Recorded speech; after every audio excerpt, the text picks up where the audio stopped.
Hey guys, this is my YouTube channel. Welcome back. Before we start, make sure you click on the subscribe button. Let's start.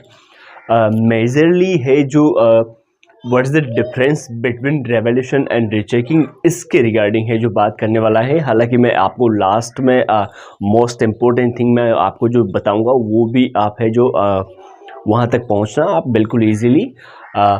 इसमें जो difference जो रहता है वो जैसे कि बात करें केवल और केवल सबसे पहले रीचेकिंग की अगर बात करें तो रीचेकिंग पर है जो जैसे जो आप एग्ज़ाम देने के बाद है जो आपकी जो आंसर बुक होती है वो जस्ट फर्स्ट टाइम है जो वो चेक होती है।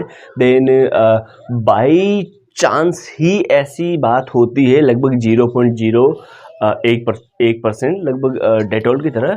तो उस पर है जो होता क्या है उसमें रीचेकिंग में अगर आप जो फॉर्म फिल करते हो जो आपकी थोड़ी सी यूँ गौर करना बात पर और समझने की कोशिश करना, ट्राई टू अंडरस्टैंड इट। हालांकि इजी लैंग्वेज में मैं आपको बताऊंगा, लेकिन जो आपकी जो ऑलरेडी जो कॉपी जो चेक हुई है उसके बाद है जो आप दोबारा जब कॉपी चेक करवाते हो तो वो होता है एक तो रीचेकिंग। अब रीचेकिंग में क्या होता है उसकी थोड़ी डिटेल अपन जानते हैं। रीचेकिंग में जो आपके जो मार्क्स ऑलरेडी वहाँ पर जो है सबमिटेड या फिर ऑब्टेन्ड जिसको मैं कहूँगा, वो जो है जैसे मान लो क्वेश्चन नंबर 2 है, क्वेश्चन नंबर 5 है, फॉर एग्जांपल बता रहा हूँ मैं आपको। क्वेश्चन नंबर कोई सा भी क्वेश्चन नंबर हो उसमें जैसे मान लो क्वेश्चन नंबर 5 है तो 5 नंबर क्वेश्चन नंबर जो 5 है वो अगर आपको दे रखा है कि क्वेश्चन नंबर 5 है जो वो 7 मार्क्स का है या 2 मार्क्स का है, जस्ट एग्जांपल, और आपको 7 में से बाई चांस 3-2 दिए गए हैं तो वहाँ पर रीचेकिंग में ये जो 3-2 जो आपको दिए गए हैं वो जस्ट लाइक रिटोटलिंग होता है। केवल दोबारा कॉपी है जो चेक की जाती है और जो नंबर जो आपको कॉपी में दिए गए हैं वो केवल है जो गिने जाते हैं। अब उसमें जो मेजरली जो डिफरेंस रहता है वो ये रहता है कि जैसे मान लो किसी भी क्वेश्चन में 7, 5, 2 कुछ भी यूँ 11, 12 जो भी है उसमें अगर है जो आपको है जो मार्क्स है जो सबमिटेड नहीं किए गए हैं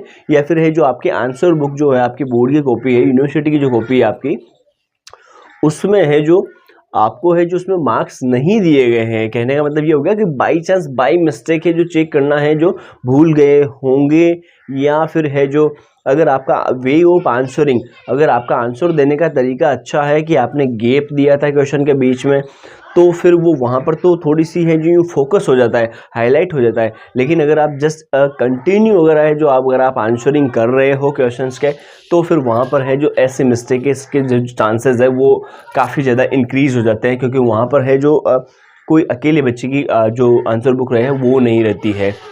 और उसके बाद हम बात करते हैं रेवोल्यूशन की। रेवोल्यूशन में है जो केवल और केवल रेवोल्यूशन का सबसे पहले मतलब तो मैं आपको हिंदी में बताऊं कि इसका मतलब होता है पुनर्मूल्यांकन।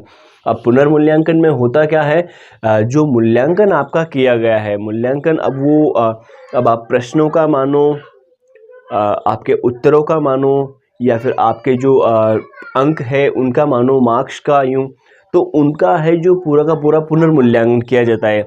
इसीलिए रेवोल्यूशन और रीचेकिंग की फ़ीस में भी है जो डिफरेंस होता है, ये भी बात पे थोड़ा सा गौर करना।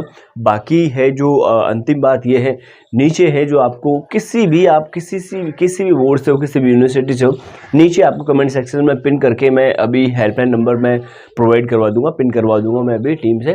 तो वो हेल्पलाइन नंबर पे जाकर है जो आप व्हाट्सएप टेक्स्ट कर सकते हो। वहाँ पर आपको ईजिली आपकी मार्कशीट के अकॉर्डिंग, आपके रिजल्ट के अकॉर्डिंग है जो आपको which one is the best option for you revolution, rechecking, retotalling.